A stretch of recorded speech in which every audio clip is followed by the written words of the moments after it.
નમસ્કાર મિત્રો, સ્વાગત છે ફરી માનવ જ્ઞાન સેશનમાં। તો આજે આપણે મહત્વપૂર્ણ અપડેટ લઈને આવી ગયા છીએ। તમામ ટેટ 1 ઉમેદવારો માટે ખાસ આજની આ મહત્વની સૂચના છે એ આવી ગઈ છે મિત્રો।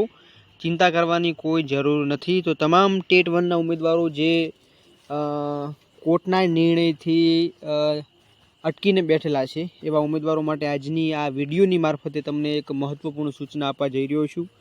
ટેટ 1 ભરતી મિત્રો હવે અટકી પડશે એનું કારણ પણ તમને આજે મહત્વની અપડેટ આપવાનું છું, કેમ કે આવા ભૂતકાળમાં પ્રશ્નો પણ બની ચૂક્યા છે અને સરકાર મિત્રો નિર્ણય લે છે તો આવો નિર્ણય છે એ ગ્રાહ્ય રાખવામાં આવશે નહીં।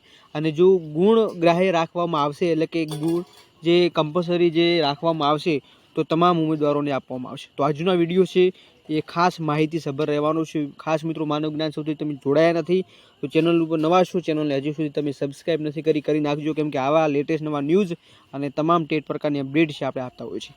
તમારા મિત્ર સુધી વિડીયો શેર કરી આપશો જેથી તમામ ઉમેદવારો એકજૂટ થઈ શકે। તો વધુમાં વધુ વિડીયો શેર કરશો અને ખાસ મિત્રો લાઇક કરવાનું ભૂલશો નહીં। તો આજે વધુ વાર ન કરતા વિડીયોની શરૂઆત કરી નાખીએ। તો અપડેટ શું છે એની એક આપણે કાલે એક વિડીયો મૂક્યો હતો જેમાં ટેટ 1 ઉમેદવારો થઈ જાઓ તૈયાર તેમના માટે થઈ અને તમારો મિત્રો મેં અભિપ્રાય માગ્યો હતો અને તમે પણ અભિપ્રાય પણ આપ્યો હશે। તો ચોક્કસ અહીંયા એનો આપણે વિડીયો લાવીશું અને ચોક્કસ કંઈ આગળના રણનીતિ શું હોઈ શકે છે એના પહેલાં એક આજના ગુડ ન્યૂઝ આપણને જોવા મળ્યા છે એના ઉપર થોડી પ્રોપર માહિતી આપીએ। માહિતી સભર વિડીયો છે, થોડો લાંબો થઈ જશે પરંતુ થોડી માહિતી નિહાળશો, ધ્યાનપૂર્વક સાંભળશો। હવે મહત્વપૂર્ણ અપડેટ એ છે કે તમામ ટેટ 1 ઉમેદવારો હાલ ફિલહાલ જે લોકો પિટિશનરો છે એ લોકો ઓલરેડી 24 તારીખના રોજ એમનું જે ઓફલાઈન ફોર્મ અને જે ફોર્મની પ્રોસેસ સાથે સાથે પેમેન્ટની પ્રોસેસ, ફીની પ્રોસેસ તમામ જે કરીને આવી ચૂક્યા છે અને બહોળી પ્રમાણમાં ઉમેદવારો પણ ત્યાં પહોંચ્યા તો વિડીયો પણ આપણે મૂકીશું। પરંતુ હાલ ફિલહાલ હવે જે કોર્ટે નિર્ણય લીધો છે એ નિર્ણય મિત્રો ઊંધો લીધો છે। હવે આ નિર્ણય એમને ચેન્જ કરવો પડશે એ પણ તમને થોડી માહિતીસભર માહિતી આપવા જઈ રહ્યો છું। હવે મેન મિત્રો મુદ્દો કેવો હોય છે કે આવા પ્રશ્નો મોસ્ટ ઓફની જે ગવર્મેન્ટ એક્ઝામો હોય છે એમાં બનતા હોય છે અને પછી આવા વિભાગ અને કોર્ટ આવો નિર્ણય લેતી હોય છે। પરંતુ આજે આ જે પ્રશ્નો બન્યો છે એ પ્રશ્નો કેવો છે તો કે જે ટેટ 1ના ઉમેદવારો છે એ આતુરતાથી તમામ ઉમેદવારો રાહ જોઈને બેઠેલા હતા। મોસ્ટ ઓફલી બધા જ ઉમેદવારો હતા જે 1 ગુણ, 5 ગુણ, 10 ગુણ સુધી અટવાયેલા હતા, કેમ કે આપણે જોવા જઈએ તો કે 20 ગુણ જેટલાનો સુધારો થવો જોઈએ હતો। પરંતુ હાલ ફિલહાલ જે કોર્ટ નિર્ણય લીધો છે એ કોર્ટનો નિર્ણય હાલ ફિલહાલ આપણને ગ્રાહ્ય રાખવો પડશે। હવે ગ્રાહ્ય રાખવો પડશે એના માટે થઈને હું શા કારણે કહી રહ્યો છું એ પણ તમે સંપૂર્ણ માહિતી નિહાળશું।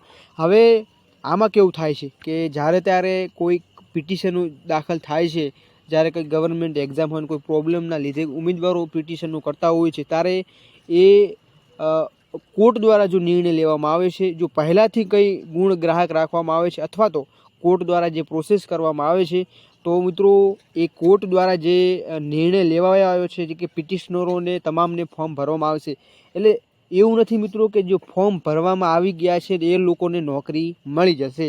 પરંતુ આ એક એમને બાહેધરી આપી છે કે જો ભવિષ્યમાં તમને ગુણ મળવા પાત્ર થશે તો ચોક્કસ તમે ફોર્મ ભરેલું છો તો એ ગુણ જેટલા ગ્રાહ્ય રાખવામાં આવ્યા છે અને ગુણ ગ્રાહ્ય રાખવામાં આવ્યા છે, 5 ગુણ તમને આપવામાં આવ્યા છે, તમને 10 ગુણ આપવામાં આવ્યા છે કે વધુ ગુણ આપવામાં આવે છે, એ ગુણને મારફતે તમારું સિલેક્શન છે એ આગળની પ્રોસેસમાં થશે।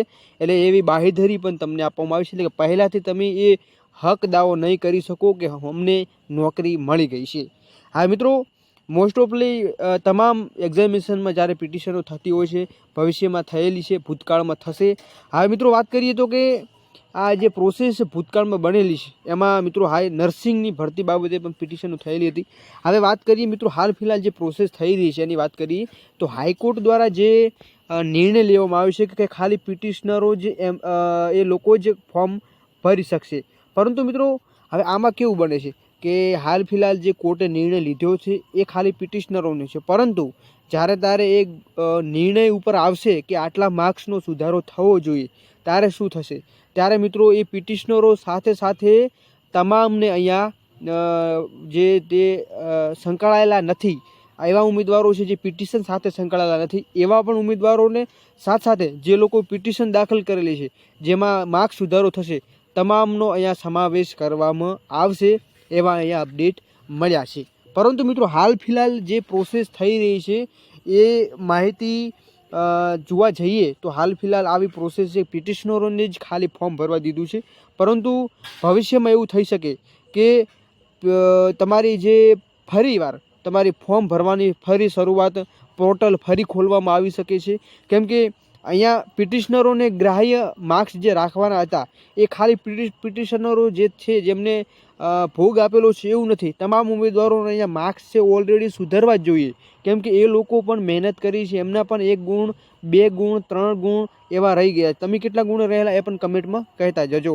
હવે વાત કરીએ મિત્રો તો કે ભવિષ્યમાં જ્યારે ત્યારે એ નિર્ણય કોર્ટ નિર્ણય ઉપર આવે છે અને નિર્ણયમાં એ સાબિત કરી નાખે છે કે અહીંયા ઉમેદવારોના તરફેણમાં નિર્ણય આવ્યો છે અને એમના 5 ગુણ, એક ઉદાહરણ તરીકે કે 5 ગુણ એમને મળવાપાત્ર છે, તો આ 5 ગુણ ખાલી પિટિશનરોને નહીં, પરંતુ આ પહેલું જ્યારે કોર્ટ જ્યારે પ્રોસેસ કરતી હોય છે ત્યારે ખાલી પિટિશનરોને જ અહીંયા દાખલ થતા હોય છે, પરંતુ પછી જ્યારે ફાઇનલ નિર્ણય, મિત્રો આ ફાઇનલ નિર્ણય નથી, એટલે કોઈ પણ ચિંતા કરવાની નથી. જ્યારે ફાઇનલ નિર્ણય આવશે ત્યારે ઓલરેડી એ ફાઇનલ નિર્ણયમાં એ લોકો કહી દેશે કે તમામ ઉમેદવારોને આમાં લાભ મળશે.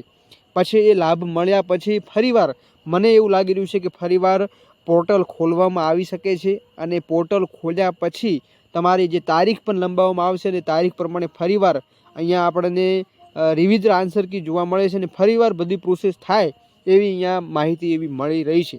બાકી તમારું શું કહેવું છે? કંઈક આપણેથી કંઈક થવું જોઈએ, કે આપણે કંઈક કરવું જોઈએ, ગાંધીનગરની પ્રોસેસ થવી જોઈએ, ગાંધીનગર જઈને આંદોલન કરવા જોઈએ, નિવેદનો આપવા જોઈએ, તમારું શું કહેવું છે એ પણ જણાવશો. કેમ કે મિત્રો હાલ ફિલહાલ જે ભૂતકાળમાં વર્તમાનમાં જે પ્રોસેસ પ્રયત્ન બન્યો છે ભવિષ્યમાં બનવાની છે, પરંતુ ભૂતકાળમાં જે હું જોઈ ચૂક્યો છે એમાં આવી રીતે પ્રોસેસ થતી હોય છે.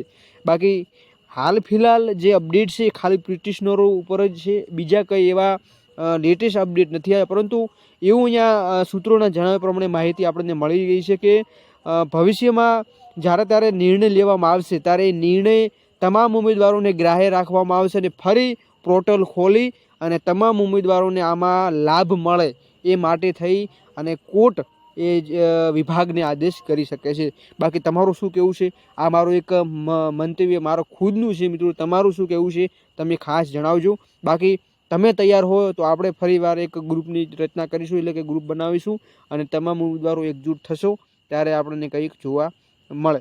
બાકી ઘરે બેસીને કશું થવાનું નથી. સરકાર મિત્રો આપણે જોવા જઈએ તો જે સરકાર છે એ મિત્રો તમે ઘરે બેસશો તો પછી કશું થશે નહીં.